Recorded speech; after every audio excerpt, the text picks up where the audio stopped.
terdapat di dalam 1 Yohanes 3 ayat 21 dan 22.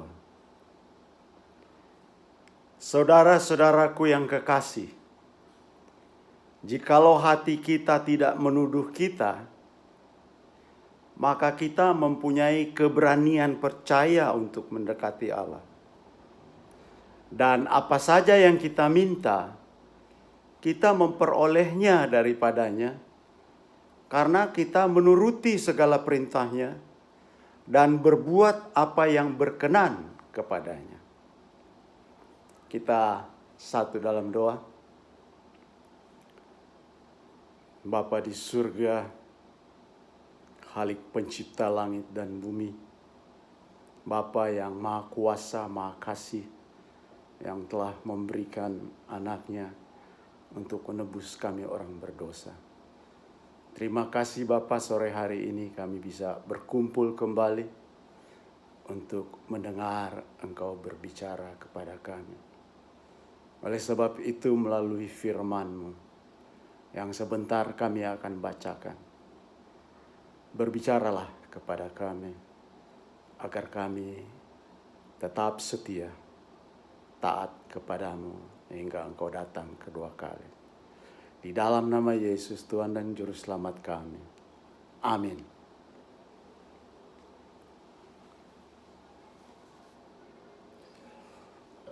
Shalom saudaraku. Shalom. Shalom, salam sejahtera bagi kita semuanya. Amin. Mbak Will, mungkin ini sudah bisa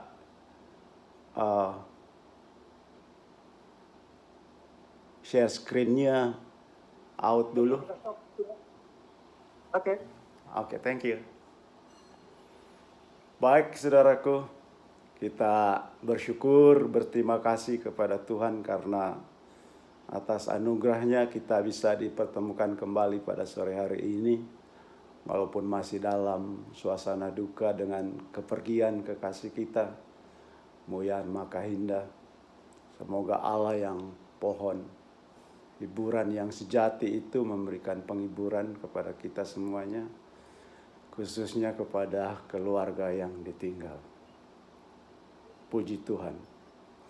Sore hari ini kita akan merenungkan satu topik yang di dalam kitab suci firman Tuhan disebut hati yang tidak menuduh. Hati yang tidak menuduh atau hati yang tidak ada ganjelan. Atau hati yang murni. Atau hati yang bersih karena tidak ada ganjelan. Dalam firman Tuhan tadi yang telah dibacakan dikatakan bahwa jikalau hati kita tidak menuduh kita. Kalau hati kita tidak menuduh kita, kalau hati kita tidak ada ganjelan, maka kita berani mendekati Allah. Mempunyai keberanian untuk mendekati Allah. Hati yang tidak menuduh, hati yang tidak punya ganjelan, hati yang murni, hati yang bersih, menyebabkan pertama kita berani mendekati Allah. Di ayat ke-22 menyebabkan kita memperoleh semua yang kita minta dari Tuhan. Itu akibat dari hati yang tidak menuduh. Hati yang murni, hati yang bersih, hati yang tidak ada ganjelan. Nyanda ada tasangko, orang Manado bilang. Bersih. Dua akibatnya. Berani mendekati Allah artinya rajin berdoa dengan tiada berkeputusan. Dan yang kedua, segala permintaan kita memperoleh daripadanya karena kita menurut perintah Allah, berbuat yang berkenan kepada Allah. Karena menurut semua perintah Allah, berbuat segala sesuatu yang berkenan kepada Allah, akibatnya hati kita tidak menuduh kita. Dan karena hati kita tidak menuduh kita, saya ulangi, terjadi dua hal. Berani mendekati Allah atau rajin berdoa karena berani mendekati Allah. Terus yang kedua, segala permintaan kita memperolehnya. Nah, di dalam ayat 23 dia katakan, dan inilah perintahnya itu supaya kita percaya akan nama Yesus Kristus, anaknya, dan supaya kita saling mengasihi sesuai dengan perintah yang diberikan Kristus kepada kita. Barang siapa menuruti segala perintahnya, ya dia diam di dalam Allah dan Allah di dalam dia. Dan demikianlah kita ketahui bahwa Allah ada di dalam kita, yaitu Roh yang telah Ia karuniakan kepada kita. Jadi hati yang tidak menuduh akan menghasilkan apa yang kita minta, kita memperolehnya. Apa saja itu? Yohanes 10 ayat 10, pencuri datang hanya untuk mencuri dan membunuh dan membinasakan. Yesus katakan, aku datang supaya mereka mempunyai hidup dan mempunyainya dalam segala kelimpahan. Hidup dalam segala kelimpahan. Itu janji Tuhan bagi hati yang bersih.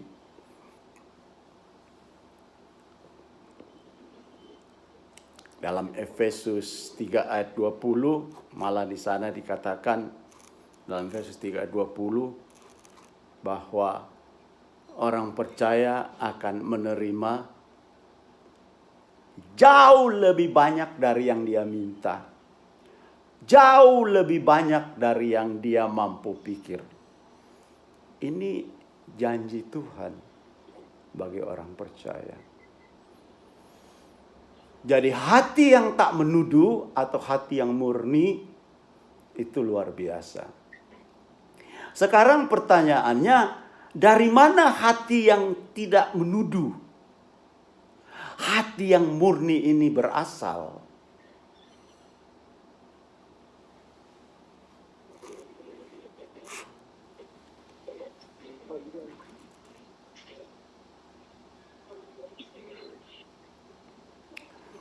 Dalam 2 Korintus 5 ayat 18.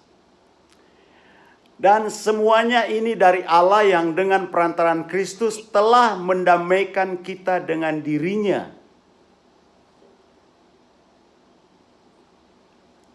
Dengan perantaraan Kristus Allah telah mendamaikan kita dengan dirinya. Ayat 19. Sebab Allah mendamaikan dunia dengan dirinya oleh Kristus. Dari mana datangnya hati yang tak menuduh atau hati yang damai? Karena kita telah didamaikan dengan Allah melalui Yesus Kristus. Oh, dulu tidak damai toh? Iya. Dulu kita berseteru dengan Allah. Bermusuhan pada waktu manusia jatuh ke dalam dosa. Putus hubungan dengan Allah. Hilang kemuliaan Allah. Menjadi seteru dengan Allah. Sehingga diusir dari Taman Eden. Itu makanya ayat Roma 5 ayat 10 katakan, sebab jikalau kita ketika masih seteru, firman yang katakan bahwa kita kita yang ayo kamsia yuk semuanya hati-hati ya Nge-freeze ya. ayo Cuma nge-freeze. siapa nanti kalau itu undang-undang ini anaknya Pompong. Ini anaknya Pompong. Bu Wil bisa kasih off itu. Ya saya senyumnya si Uli. Ayo ya. Ayo kalau di ini habis. Bapak ada baca. Yuk, yuk. Ya. Bagaimana cara off ini?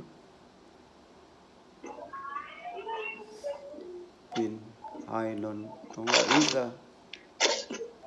Kita nggak bisa say off ini. Ya ini udah dekat deh. Bu Wil, gimana bisa say off ini ya, Bu Wil?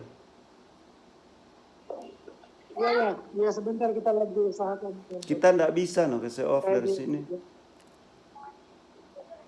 Ininya balik. Nggak ada menu. Sampai nggak usah udah.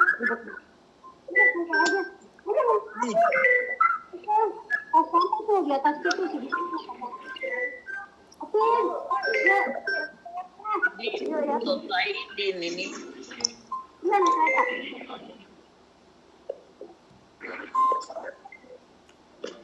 Saya cuma ada chat. Tolong Ustaz Taidi dimatikan, Ustaz Taidi tolong dong dimatikan, mengganggu. Ini mengganggu ini ya, gangguan ini.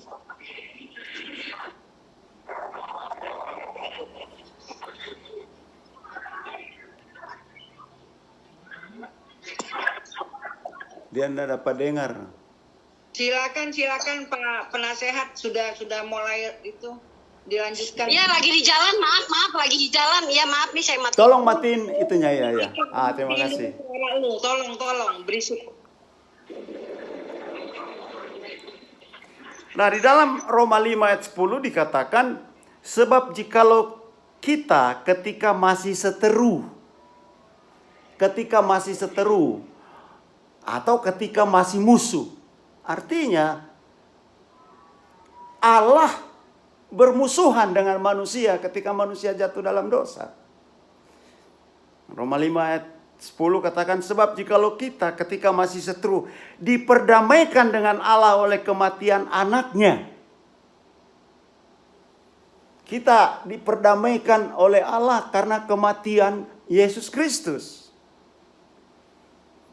Kita berdamai dengan Allah. Balik tadi ke 2 Korintus 5 ayat 19. Sebab Allah mendamaikan dunia dengan dirinya oleh Kristus.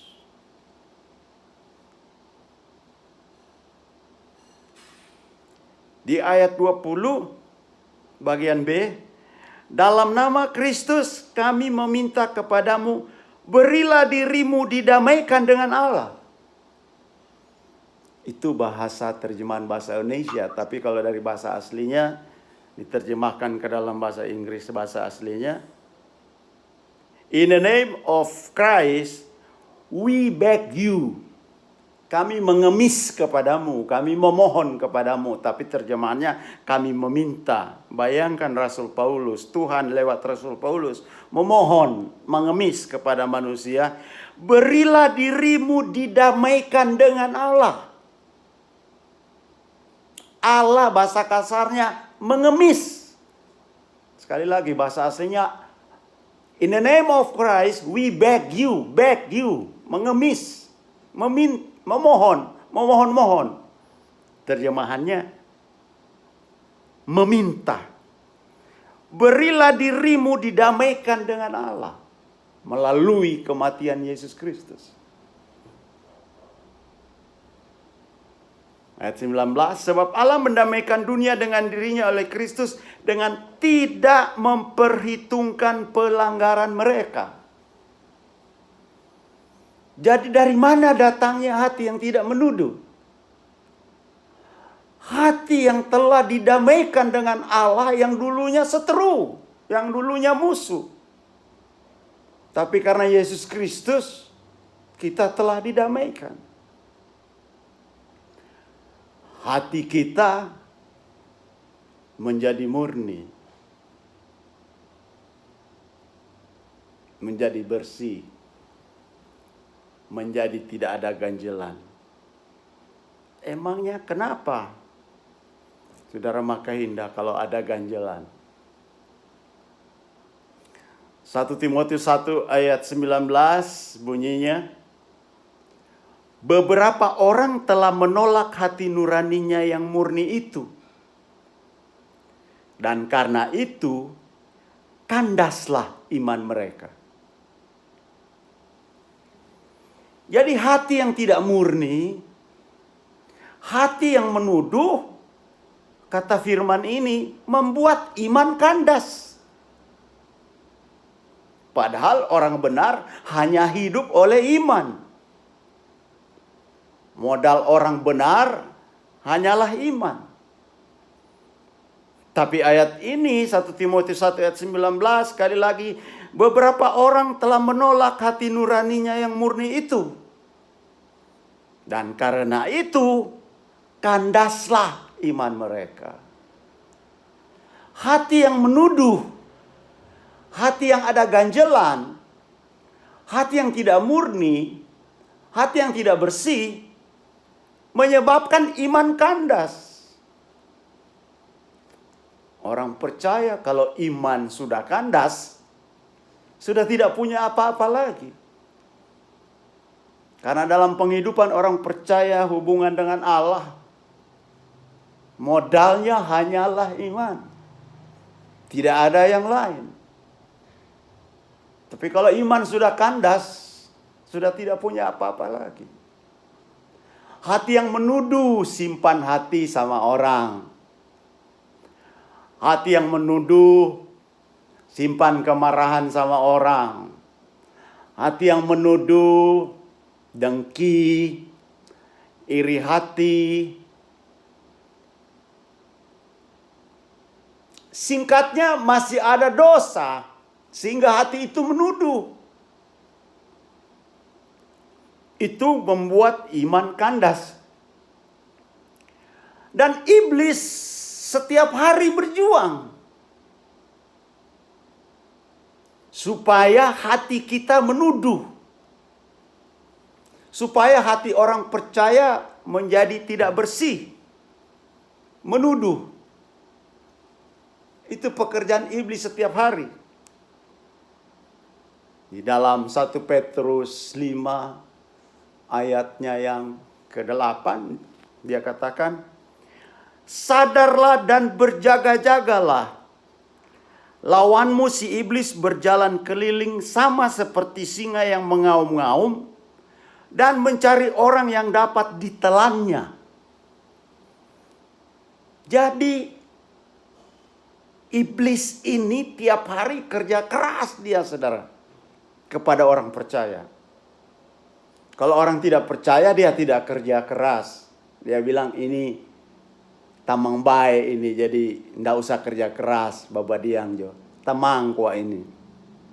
Tapi kalau bagi orang percaya, setiap hari iblis itu berjalan keliling sama seperti singa yang mengaum. Apa tujuannya? Tujuannya membuat manusia berbuat dosa supaya hati manusia menuduh.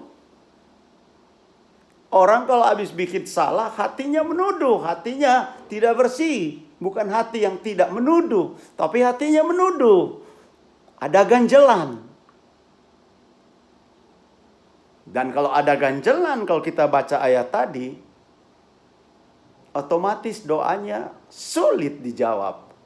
Karena ayat tadi katakan, kalau hati tidak menuduh, maka doanya, semua permintaannya diberikan oleh Tuhan. Asal itu sesuai dengan kehendak Tuhan. Jadi kalau kita bikin balik kalimat itu, berarti kalau hati yang tak menuduh, rada susah Tuhan mau jawab doanya.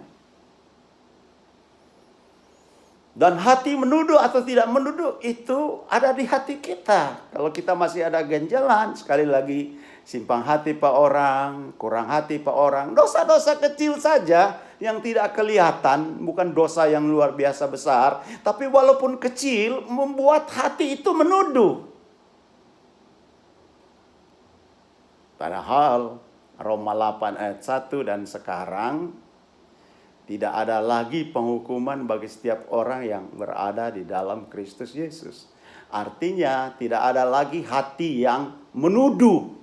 Karena pengampunan dari Yesus Kristus, itulah sebabnya pengampunan Kristus itu terus selama-lamanya. Itulah sebabnya setiap kali kita berdoa, sebelum tutup kita minta ampun dosa. Supaya hati itu bersih kembali. Karena kita tidak terlepas dari dosa. Apalagi kalau kita ada ganjelan yang saya katakan tadi. Ganjelan simpang hati pak orang, marah pak orang, ada dendam sedikit pak orang.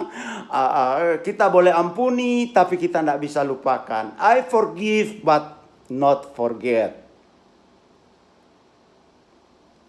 Ada pengampunan model begitu di zaman akhir ini, sekarang ini, saudaraku.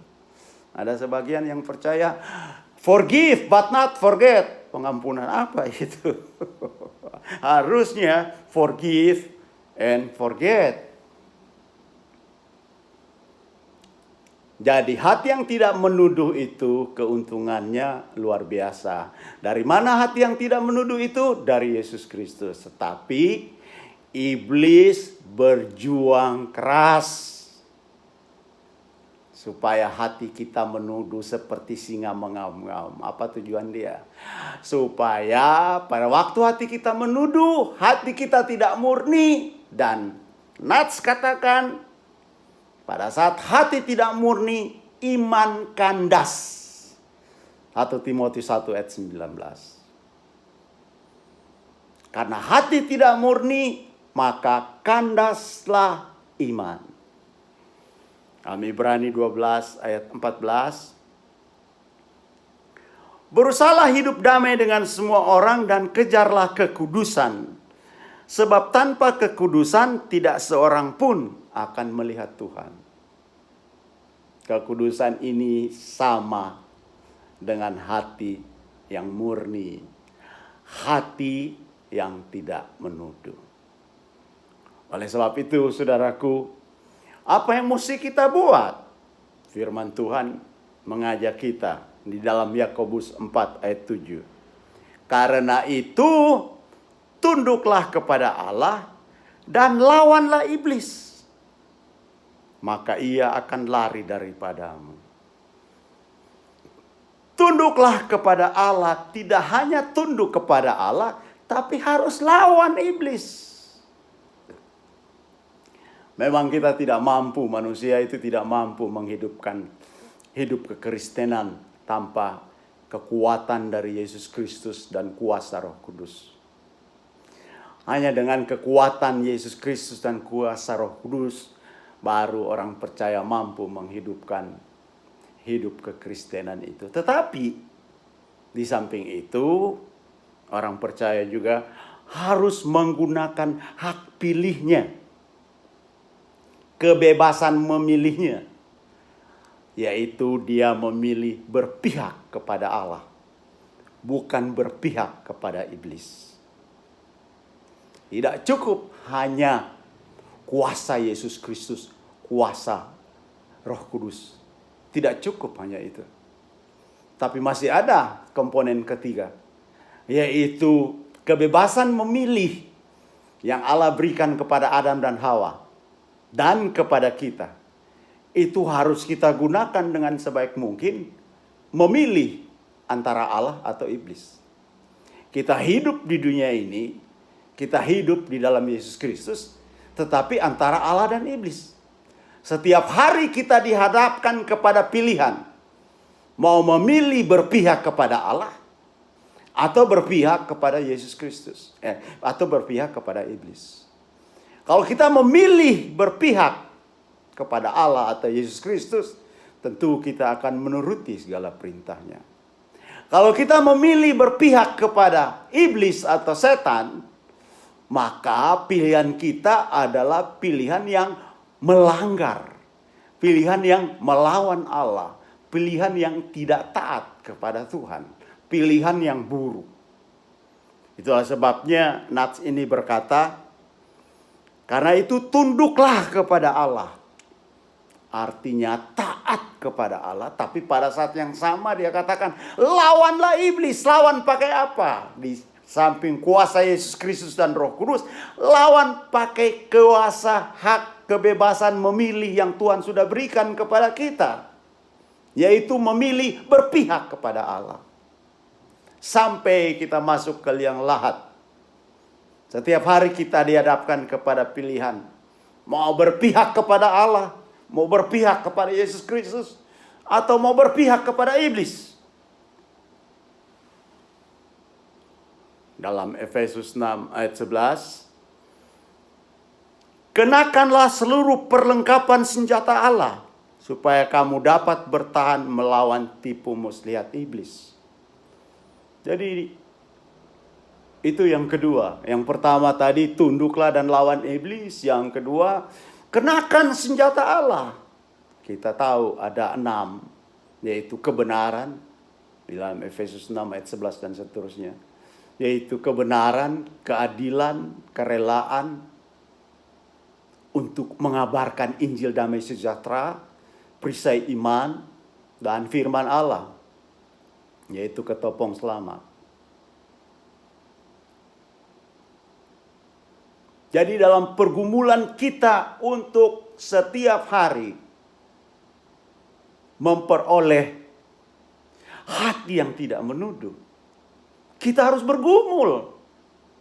Walaupun Yesus sudah mati bagi kita, kita harus bergumul sekali lagi menggunakan kebebasan memilih kita lawan iblis dan menggunakan 6 perlengkapan senjata Allah itu. Dan yang terakhir, yang paling sakti adalah Yesus Kristus datang untuk menyucikan kita.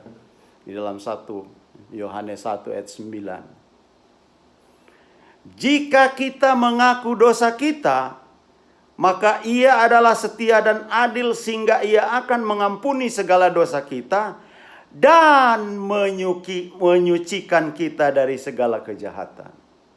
Ini kabar baik. Ini Injil damai sejahtera. Mengaku dosa kita kepada Tuhan. Itulah sebabnya setiap kali kita berdoa, selalu kita mohon ampun dosa. Menyucikan kita dari segala kejahatan kita, artinya membuat hati kita menjadi murni kembali. Itulah sebabnya Ibrani 9 ayat 12 katakan, sekarang Yesus masuk ke dalam bilik yang maha suci, tidak lagi membawa darah kambing jantan, tetapi membawa darahnya sendiri. Dan oleh itu, Yesus Kristus mendapat pengampunan kekal untuk dosa-dosa kita. 1 Yohanes 2 ayat 1, jangan buat dosa, tapi kalau bikin dosa, ada Yesus Kristus. Roma 5 ayat 20 katakan, hukum Taurat ditambahkan supaya pelanggaran menjadi semakin banyak, tetapi di mana dosa bertambah banyak, di sana kasih karunia makin melimpah.